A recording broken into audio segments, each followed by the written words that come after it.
I'm an illustrator in 12-step recovery. I've been doing a project illustrating one word per drawing of the early writing from Alcoholics Anonymous, the book of that title, sometimes called the Big Book, was written by a gentleman named Bill Wilson in the 1930s. And 12 steps are well known whether you're involved in them or not. You've probably heard of them. There's also a very important set of principles called the 12 traditions. They were actually written in a later book published in 1952 called the 12 steps and the 12 traditions. Uh, it had the same author who also had other help writing that particular book.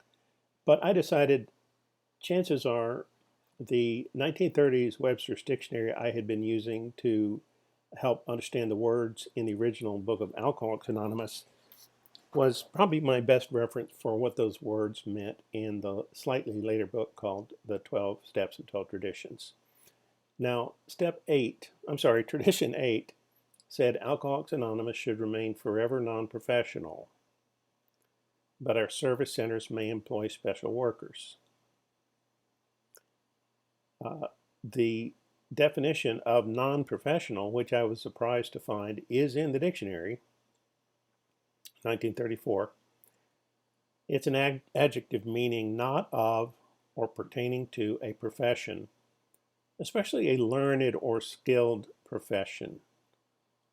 So I believe learned would mean you had to go to quite a bit of college to learn that, or you had to go through quite an apprenticeship program and had become a master of your profession. Um, so Alcoholics Anonymous should remain forever non-professional, meaning to be a member, you don't have to go to college, you don't have to go through an apprenticeship program, you don't have to prove you're a master of anything. You just have to have the desire to stop drinking and become sober. So I thought about what that meant, because if you say we're non-professional, does that mean we're unprofessional? Because they could kind of mean the same thing, but I think what they were trying to say is your value in 12-step program does not come from what you do for a living. Your value comes from your ability to share from your heart, to have the courage to be there when other people need you, to have the courage to say where you really are today. And to me, that sounded like what I thought of family meals where maybe you're a young couple, or maybe you're not doing so well. Maybe you have to have a lot of roommates, because you can't afford your own place. Maybe you're older and don't have a lot of nice things anymore, but you have people over, get around the table, and you don't have a pristine set of matching dinner plates and silverware. In fact, you kind of have to improvise. You had to give this person a bowl. This person's got a square plate, a round plate. Here's some kind of a cooking pot or stirring bowl. Here's another round plate. Here's a square pan, maybe a cake pan. Here's an 8-sided plate. And boy, none of these pieces of silverware match each other. They're completely different patterns, as we like to say.